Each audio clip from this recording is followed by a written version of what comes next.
Père et du Fils et du Saint-Esprit, ainsi soit-il, mes bien chers frères et sœurs, amis, cousins, nevins, continuons notre explication des commandements de Dieu, deuxième commandement de Dieu. Nous parlons du saint nom de Dieu, du respect que nous devons à Dieu et aux choses qui concernent Dieu.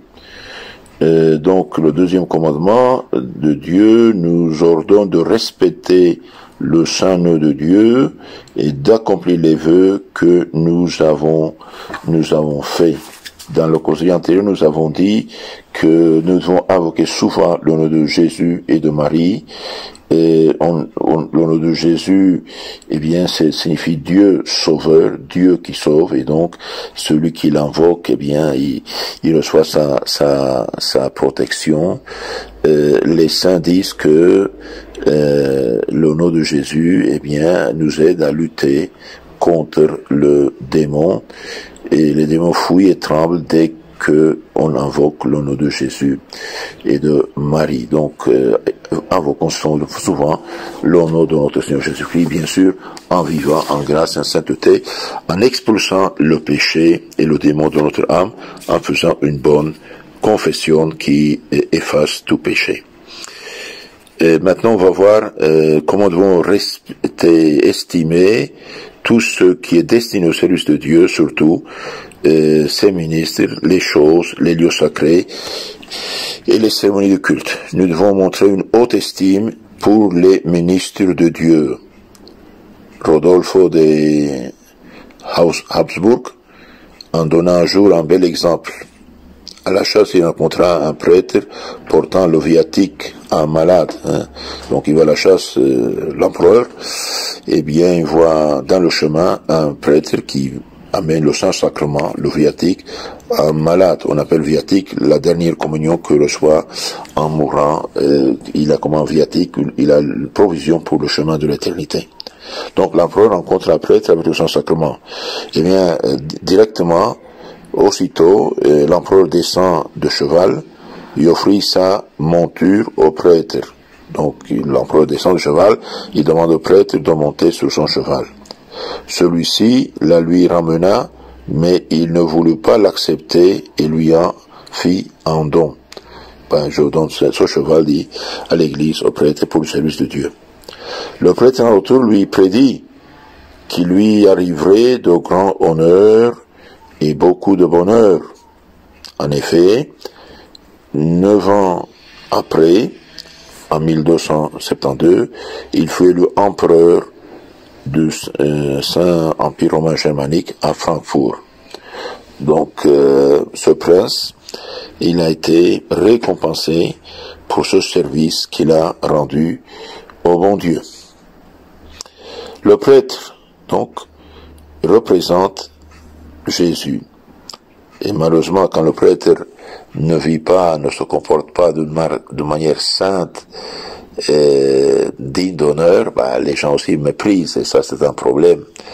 Donc, pour cela, Saint Paul dit à Timothée, à l'évêque Timothée, n'impose pas les mains à la légère sur n'importe quelle tête, pour que tu ne aies pas partie dans leur péché. C'est-à-dire, ne fais pas prêtre quelqu'un.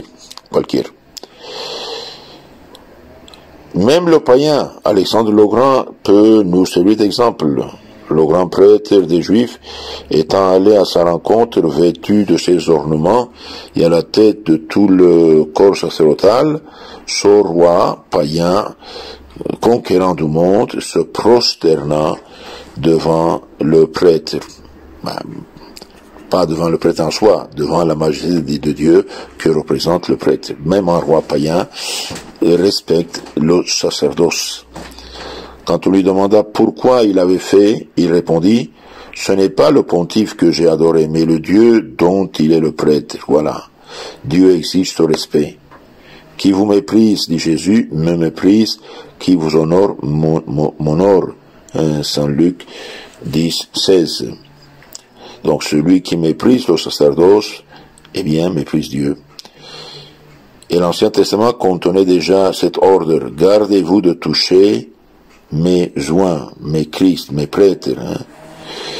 Gardez-vous de toucher mes joints. Premier par l'Hypomène, 16, 22.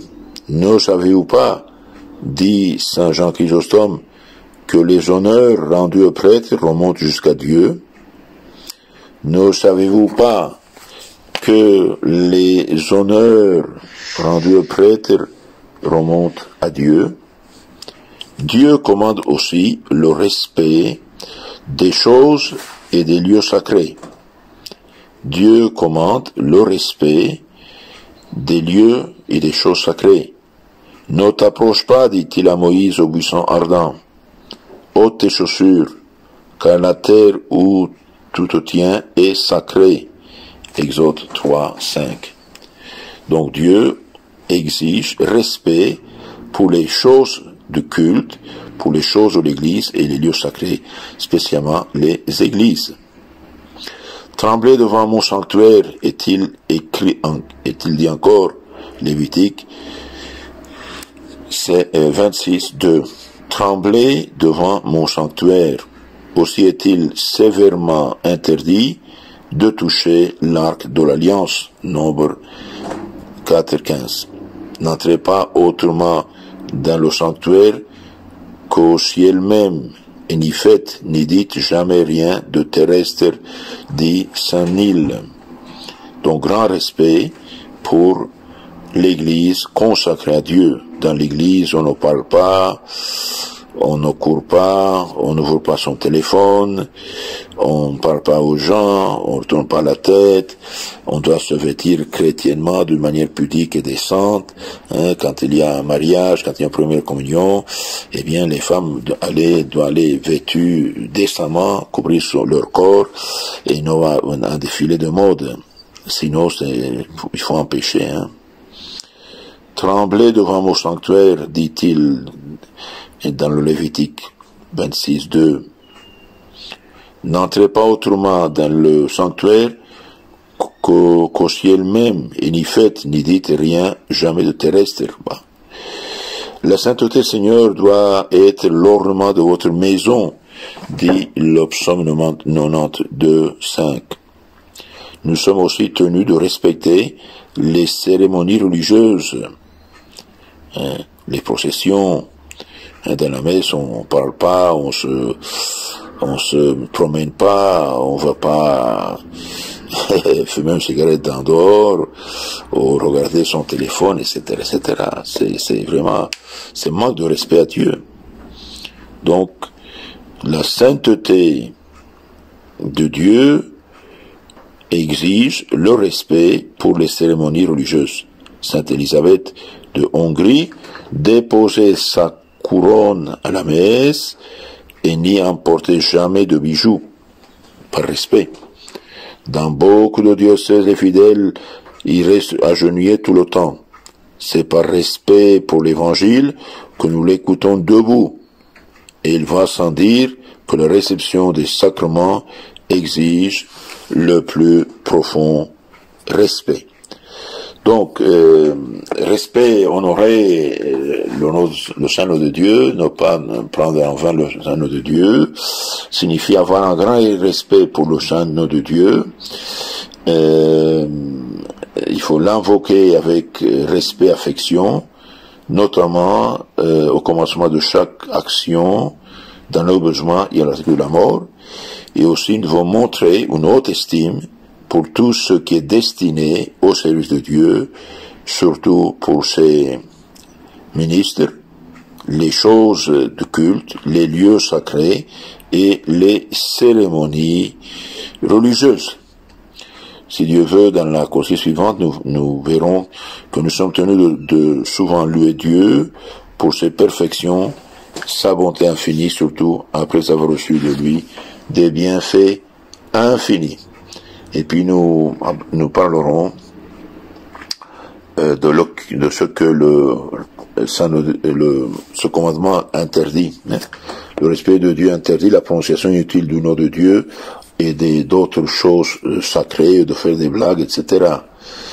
Interdit aussi les imprécations, c'est-à-dire de souhaiter du mal dans la colère, employant des noms sacrés. Dieu punit souvent ceux qui maudissent en laissant s'accomplir l'imprécation. Cette mauvaise habitude met en danger le salut éternel. Et aussi Dieu, dans ce commandement, interdit la profanation des personnes, des lieux, des choses consacrées à Dieu, interdit le blasphème et le sacrilège. Donc on va, dans les causes suivantes, voir ces thèmes pour ne pas trop faire trop long.